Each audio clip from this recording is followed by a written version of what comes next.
sehubungan dengan sholawat sebagai doa tanpa hijab, maka Mbah Romo menciptakan suatu amalan yang disebut sholawat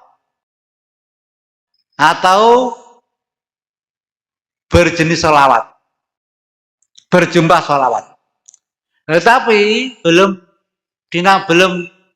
ada namanya. Kemudian sholawat yang pertama itu dijadwalkan adalah sholawat ma'rifat yang terdapat di dalam lembaran Shawaqidiyah yang kedua di antara yang bunyinya nas'aluka Allahumma bihaqihi antuhrikona fil lujati bari wahdah. Itu sholawat yang pertama yang tercipta. Kemudian ditambah depannya Allah makamantahu dan seterusnya. Yang artinya Allahumma ya Allah dengan hak dan kemuliaan Kanjeng Nabi, tenggelamlah kami ke pusat dasar samudra keesaan.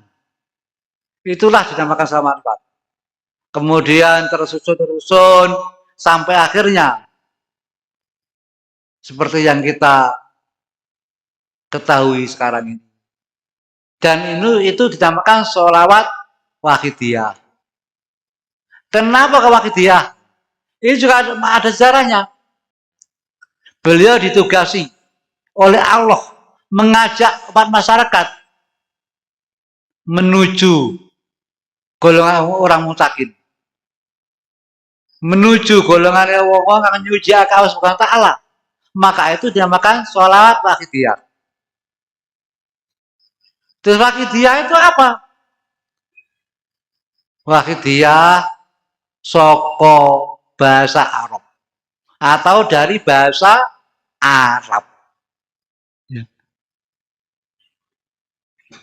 Yang bunyinya pertama wahid, artinya satu. Wahid itu setunggal. Lajeng ditambah ya pak marbutoh. Dados wahidiyah. Enang artosipun golongan wong kang nyujake Allah Subhanahu wa taala. Sholawat lan wahidiyah digabung dados sholawat wahidiyah. Enang artosipun beberapa doa tanpa hijab dari golongan orang yang mutakin atau dari golongan yang mentauhidkan Allah Subhanahu wa taala. Itulah sholawat wahidiyah. Nah, sholawat wahidiyah itu masih bagian daripada wahidiyah, perjalanan wahidiyah. Kemudian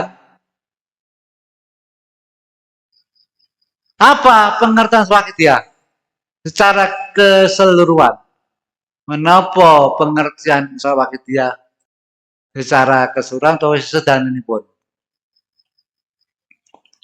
Sholawat wahidiyah itu Mbah Yai itu mengartikan, meringkas dengan arti seluruh rangkaian doa yang tertulis dan terkandung di dalam lembaran sholawat wahidiyah.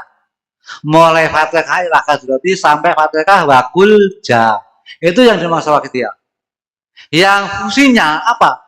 Menjernihkan hati. Itulah sholawat wahidiyah. Kemudian kenapa pengamal wahidiyah disebut pejuang wahidiyah, disebut penyeru wahidiyah? Kok bisa begitu?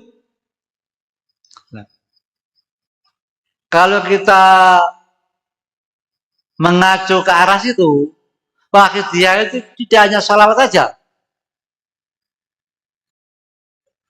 Wahidiyah itu kalau kita sudah bicara wahidiyah, maka di situ yang adanya golongan orang mutakin, golongan orang yang selalu bertauhid kepada Subhanahu wa taala, golongan orang yang selalu mohon samudra ke saat Allah Subhanahu wa taala di situ.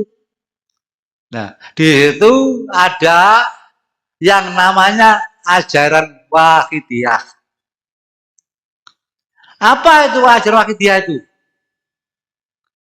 Ajaran wahidiyah itu merupakan suatu pedoman kehidupan. Nggih.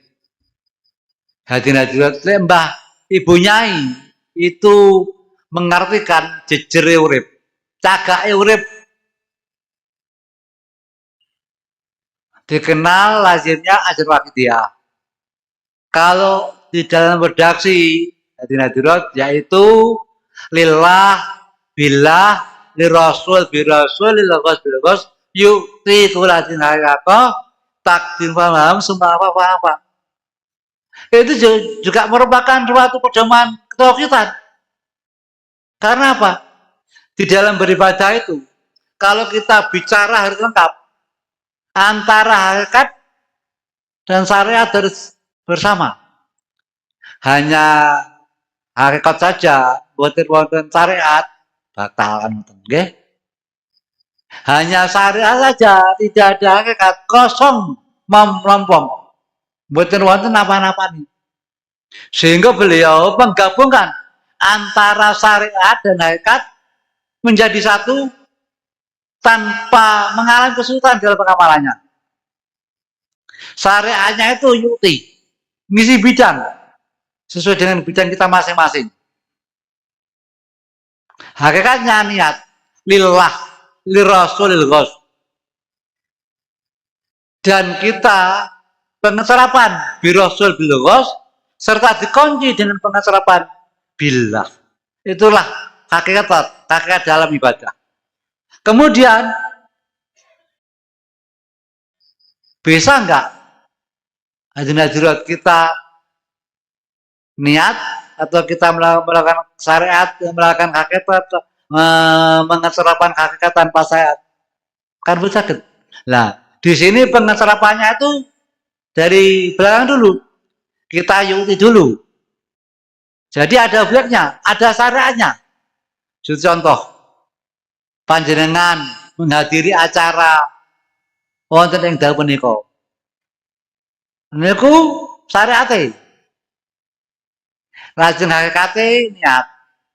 Niat ingsun nekani acara niswana ponrogo niat derek perintah Allah.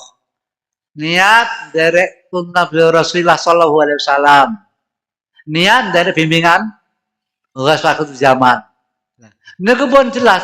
Niku tanpa kita sadari kita pun melakukan ibadah pengeterapan syariat dan hakikat. Nah malih ditambahi malih pengeterapan birasul bilghos. Nggih. Lan dikunci sepatu ucul saya ngati dikunci kali pengeterapan billah. Pramila punika bayar Baharomoyai sering dawaken monggo kita tansah pengeterapan lillah, lirasul, lilghos. Pengeterapan birasul bilghos billah. Supados kita boten lepas saking pengeterapan niku. Hadirin wal hadirat yang kawula hormati. Niku ketok sepele den Baharomoyai niku. Nanging mbok pilih kita gali, kita pikir, kita pahami. Ingkang dikersakne Mbah Yai itu keuntungannya bagi kita pengamal. Loh, kok ngono Gus? Kok bagi Pak pengamal? Saniki lek kita niku dipunjet malaikat Israil sewaktu-waktu. Terus kita dalam kondisi pengeterapan niat lillah, lirasul, lilghos. Pengeterapan birasul, bilghos dan billah. Insya Allah kita pecah dalam kondisi iman dan takwa. Insya Allah kita boten wonten dalam kondisi husnul khotimah. Nanging bila kita pecah tanpa dumateng manah niat lillah, lirasul, lilghos. Pengeterapan birasul, bilghos dan billah. Di dalam yukti utawi dalam pengeterapan syariat, pengerjaan syariat, maka kita mati akan linapsi binapsi. Hadirin hadirat, maka dari itu Mbah Yai selalu menganjurkan kita supaya pengeterapan lillah, lirasulillah. Pengeterapan birasul, billah, dan billah. Supaya kita mati dalam kondisi iman dan rahmat. Itu keadaannya bahaya. Itu pun saking gatinya baik kepada kita.